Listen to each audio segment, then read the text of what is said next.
the show after 15 years. Look, I get excited. Well, I don't get that excited on every show, but when I have a dear friend in the studio who's brilliant and maybe one of America's top motivational speakers, wait till you hear his voice. Wait till you hear what he has to say. But you have to wait a little bit. He'll be on in the second segment. He may pop in on the first segment or so, but on the first segment, this is a world-famous author, and his name is Rich Samuels. And I know Rich because I have coffee with him almost every morning at Starbucks. If you want to meet the coach, come over by Starbucks at the Corner Bakery here in Southern California in Santa Clarita Valley. The station is called KHTS 1220 AM, one of the finest radio stations in the country. We also have our own app, maybe the best, not maybe, it is the best radio app. Just download the app, go to the App Store, and put in KHTS. The app will pop up. Also, our show is streamed live, so you can be at home or if you're at work, hometownstation.com, hometownstation.com. We're going to get into the show today. The second segment with Freeman Michaels, we're going to talk about life. We're going to talk about what he does for a living. What he does is he changes lives. He was my coach and my wife's coach for a number of years ago, and we used to listen to him on his webinars every night. It was really fun. So we'll talk about what he's doing today, and we'll talk a little bit about why he's doing it, because the world's in a little bit of a mess right now, and we need to figure it out. We really do need to figure it out. We need to come together. So, all right, Rich Samuels, the title of this book that I'm holding in my hand, look, and our show's filmed, and you go on YouTube next week. All our shows are filmed on YouTube, and you can see what I'm holding up the book right now. And our show is podcast. It'll be on tonight. If you miss any part of it after 6 o'clock tonight, go to hometownstation.com, go to podcast, go to Coach RT, and you will see what I'm talking about. Our show brought to you by the Los Angeles Jewish Home, Lisa's Tax Service, Southern Smoke. I just got to thank you guys for sponsoring the Coach. I wouldn't be on the air if it wasn't for you guys and a bunch of other of my great sponsors, Adage IT, Superior Financial. So, Rich Samuels, welcome to KHTS, and you have this great voice. So this is your first maiden voyage, but I guarantee you're going to be back with me. How are you, brother? Got to speak right in the microphone, right? Get right here, I'm doing very well. Right in front of the microphone. Right. Okay. Right there. I'm doing very well. Thanks for having me. The title of this. So also, Freeman, say hi to everybody. Hey, how are you? So you're both authors, but look at the title of this book: the life at the bottom of the food chain. I'm curious. I don't know what the book's about. Well, what do you got for us, Rich? It's a trilogy, right? Right. It's a trilogy. The third book coming out next month. So I've got a 13 and a 15-year-old and an 18 and I got a bunch of kids. So it's a trilogy: life at the bottom of the food chain. So if you have teenagers, how do they buy the books? Amazon? Amazon. Yeah. So far, it's Amazon. I would get out in a corner and have a little stand. Seriously, a little like a lemonade stand. Instead of selling lemonade, sell books. I would be open to any proposals. This title, "Life at the Bottom of the Food Chain," is this great title. And then this one is called "Own the Scrawny." Own the Scrawny. And My Epic Life. So tell us, before we get into who you are, why did you write these books? You know, I always thought of myself as a writer. From the time I was 9 years old, my first identity for myself was as a writer. And then I went into the television industry somehow, became a producer of documentaries and an editor. Did fairly well, won a few Emmys, all this other stuff, but I never quite got to my identity as a writer. And the way this evolved. Yeah, so you have Emmys? Yeah, I won a few Los Angeles Emmys for documentary, for children and youth programming. Yeah. And about 10, 15 years ago, I wrote a screenplay, also called My Life at the Bottom of the Food Chain. But the problem with the film industry, the problem with that sort of world, is that you can write a great script, you can win awards, like this won several awards, and you could shop it around, but you could shop it around for years, and no one you don't have any idea whether it's really worth anything, whether an audience will connect with it. So maybe you didn't have the right guy like me in your life, because kids, I mean, 12 to 15, you got them too. Sure. What a tough age. It is. It's very tough. It's the awkward age. And I'll tell you with this story, these 3 books are about that slice of time in your life when you're transitioning from being a child to being a more self-confident teenager. And it plays off, if you remember when you started school, when you started a new school, you always have that little pang of anxiety if things are going to go well. More than a pang. More than a pang. It could be a panic. But then you start school, and hopefully you get a more realistic kind of idea of the way the world works. Well, Alexander is the main character and the protagonist in these books. He never loses that anxiety, and he goes through school fearful of what might happen. Right. Now, mind you, nothing is happening to him, but his imagination and his fears take over his life. We all have it. Let me read it. 13-year-old Alexander thinks he's the prey in a sea of predators, a place also known as middle school. He's sure that bullies are lurking around every corner. He's certain that wedgies, swirlies, and pantsings are just waiting to happen. I'm telling you, I still fear all that stuff. I really do. I know one of you guys is going to try some. That's right. So I mean, he designs his whole life around avoiding trouble, and naturally that leads to trouble. Right. Some kid looks at him the wrong way, and he's certain that guy is ready to fight him after school. He designates one boy as the arch bully of the entire school, which he's not. He's just sort of an innocent bystander. And you came up with this book out of your head?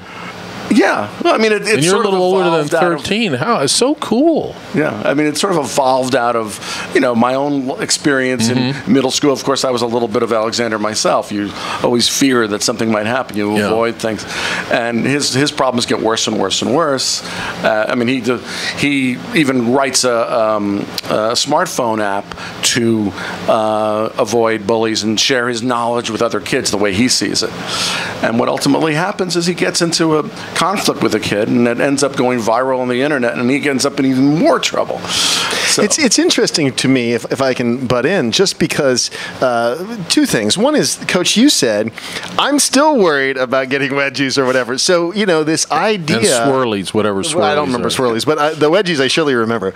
And I think also of the Wonder Years, which the going inside the head of the 13-year-old is so classic because it isn't gone yet, right? We're still, we're still struggling with it. Exactly. It's all about insecurity. It is. It's all about, fearing the unknown and overcoming that. I mean, over these 3 books, the first book and the third book in the trilogy are... I'm waving to your Facebook. We're doing live streaming on Facebook, so I'm waving.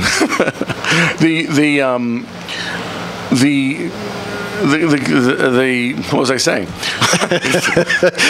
There's an arc, a journey, right? He starts off in this very awkward, but by the third one, the third one, he gains an awareness of this weirdness, this quirkiness that he's concerned about, and that gets him to all this trouble because he's concerned about it. Ultimately, ends up being his greatest strength, and that's what My Epic Life is called. That's why My Epic Life is called My Epic Life. He finally realizes that he's not so bad after all. I mean, he goes through these 3 books in a state of constant anxiety for different reasons, it's so interesting. Talking to Rich Samuels, ladies and gentlemen, the 3 books in the trilogy: My Life at the Bottom of the Food Chain, Own the Scrawny, and My Epic Life. If you're a parent or a grandparent, go to Amazon, type in Rich Samuels? Rich Samuels, or either of these titles. This is a great gift. I mean, this is a great gift to give to a parent. Now, who's going to read? Also to kids. Who's going to read the book? Is part of target market the 13-year-olds? The target market would be 13-year-old kids in their early teens or just preteen, just entering middle school. But I've had people of all ages identify with it. So there's a universal anxiety that most people have gone through, most people identify with. Probably the best review that a teenager ever wrote was that he felt like these kids were his best friends after he finished the book. It's interesting. What are the ages of your kids? 10 and 12. Yeah, you're right there. Yeah, perfect. So it's interesting that there's no camp, no environment to go and experience or have these discussions. I'll bet you very few parents, I'll bet you 90% of parents don't sit down with their kids and discuss the things in the book. Well, even if they want to sit down with their kids and discuss it, it doesn't mean at this age the kids are going to be open to it. And I'll just offer this, the sex talk. It's time to have the sex talk. And because Antonio's 12, and so things are starting to happen physiologically, I'm just saying. And so I found this company. They're actually out of Seattle, and they do a program. It's a pediatrician in the summer up in San Francisco, up in Palo Alto, actually. And we're going to take Antonio. It's 2 weekends, and they have a way that the pediatrician talks about their bodies and their sexuality, but it also then supports parents in having the conversation. Because look, I may want to have the conversation, but and I know from my adult son, he didn't want to have the conversation with me. So they're gleaning all of their sort of knowledge, as it were, off of buddies who are the same age. Yeah, well, and I deal with that. I mean, the relationship with his parents becomes rocky. It becomes for the same reasons, these precise reasons. Normal. It's normal. It's normal not to like your parents. He avoids them and gets into a battle with them. Of course. By the third book, his parents want to discuss these things with him, and he avoids it. Right. Our show's called The Business Life. That's what you're listening to. Rich Samuels and my pal Freeman Michaels will be on the second segment. We're talking about teenagers and these wonderful 3 books. Our show brought to you by the Los Angeles Jewish Home. It has won every award you can think of. So if you've got a aging friend, an aging parent, go down there to Reseda and check them out, or check them out online, Los Angeles Jewish Home. They do it right. They've got all kinds of programs, aging in place, and on and on and on. Lisa's Tax Service, and of course my favorite restaurant, Southern Smoke. So let's talk a little bit about your life. At 9 years old, you're going to be a writer, Rich Samuels? Really? I identified with it, yeah. I mean, Seriously? I wrote short stories and all kinds of things. So were you like the original nerd, you think? Huh? It depends on who you talk to. Wait, what? Writers, nerds? Depends who I'm you a talk writer. to. I don't I'm a fucking writer. nerd. I'm a Yeah, writer. come on now, Coach. Depends who you talk to. Yeah. But let's talk about writing. All 3 of us have written books. I've written 4 books. Your book is one of the best books. Thanks, buddy. Freeman Michaels. My first book. Your first book. Yeah. I love your book. I still have it. Most people have a story. Everybody has a story, and a lot of people say they want to get a book. They never get around to it. It's not easy, is it? Writing. Oh, it's torturous. I thought it would be a little bit easier after the first book. Right. The second book was horribly difficult, and the third book was torture. How do you, but I want to ask you both. How do you write, Rich Samuels? How do you write? How do I write? Do you have a little room in your house? Do you go to the ocean? How do you write do wherever I can. I write on the train. I write. I write at home. I used to write in Starbucks, but I got to know too many people there. Yes, you're very popular. So I kind of gave up on that idea. I wrote the first book in the Starbucks where we met. Okay, so you write notes, you take your notes, and then you turn the notes over to an editor eventually? Is that how you do it? No, in the fact that this is a fiction novel, I basically I'll write through sort of stream of consciousness, and then that's how I sort of figure out what the I've written nonfiction. I could never do. My brain. You guys are connected differently. Well, nonfiction it would be a whole different approach. Much easier than I mean, I don't know if it'll be much easier. I mean, like I said, these are. I think the whole took process. me 3 years to write. What I love about this that you're talking about is the story's always been in you, right? Sure. Because you said I wrote this as a screenplay however many years ago, right? And even before that, there was this sense that this story wanted to come out of you. I think, Coach, that's the big thread. I mean, look, writing isn't necessarily fun, and it isn't necessarily rewarding even because, Lord knows, most books don't get, bestseller status. So you do it because there's something that is inside that has to come out. And I love this, too, because it has so I guess that would be my question. We've all sort of hinted at it, the sense of this character as an expression or reflection of you, or maybe a resolution of the part of you that didn't get recognized or seen or worked through. Well, how does that fit in?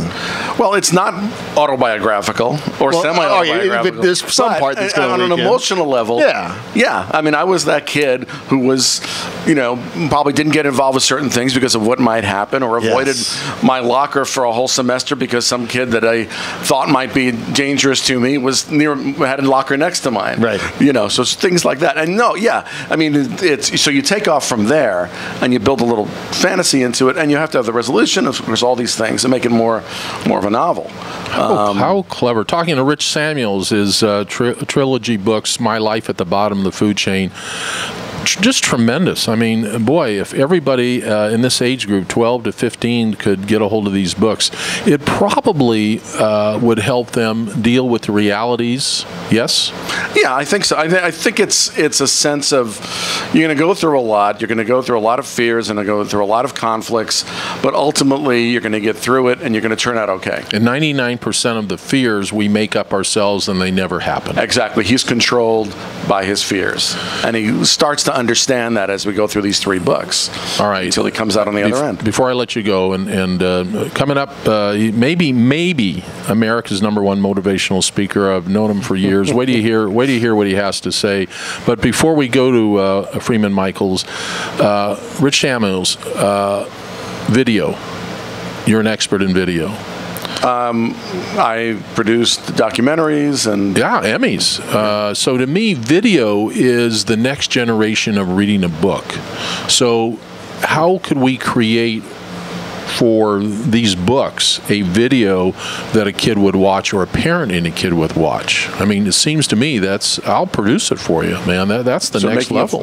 Well, Hollywood could option the book. I mean, no, I'm serious. I mean, my 13-year-old they don't watch TV. They go home to YouTube. They watch everything on YouTube. Right.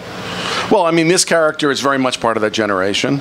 He's, he watches YouTube, or what we present as YouTube, and it's written with that generation in mind in terms of shortness of the chapters, the cliffhanger, that it's created in such a way that they don't have to invest too much time in each chapter, and it's going to push them on to the next. I would get like a 13-year-old kid, or maybe 1 or 2, and figure out a way to do a video. I'll think about that, right. And then we'll turn it into a I've been told it's great for reluctant readers as well. I've been told that it's great for reluctant readers. Which is 99% of the public. No, what Freeman said, people don't, well, I don't want to get into it, but interesting about the bestseller, it's all manipulated. 90,000 people a year write a book. Right. And there's only maybe 100 that are bestsellers, and you know how bestsellers work. Rich guys buy their own books. Right. That's one of the techniques. I mean, there are still those organic bestsellers because the content's amazing. Yeah, if the truth really came out. I mean, there's certain authors and books that are legit, but most of it's all phony stuff. But what an honor to have you. Got to come back. Both of you have great radio voices, Rich Samuels. You ought to be on radio, man. Seriously. He is on radio. You're talking to him. I'll be back. No, I mean, he's got a great love to come voice. back. Yeah, well, the subject is important. And we're on the time of day where ladies, mommies are in their cars driving around picking up their kids. So we have a big female mommy audience that listens. All right. Well, they can, like I said, they can find it on Amazon, or they can visit my my book website, which will give you more information on the books, which is richsamuelsauthor.com. richsamuelsauthor.com. I love the title, My Life at the Bottom of the Food Chain. What a great title, man. Thank you for coming on. KHTS 1220 AM. He'll be back. I promise you. We'll have him back soon. We're going to take a quick break, and Rich, you can hang around. My next guest I've known for years, and what he does is change lives. And that's just a little bit of a tease, but if you can hang around for another 20 minutes, some of the things that Freeman Michael is going to talk about, a word, a phrase, an idea, you're going to hear his voice, you're going to hear the passion in his voice, and your life's going to change. If you listen to him, your life's going to change, I promise you. We'll be right back on the show we call The Business of Life here in Southern California. I'm the coach, Coach Ron Tunick. We'll be right back.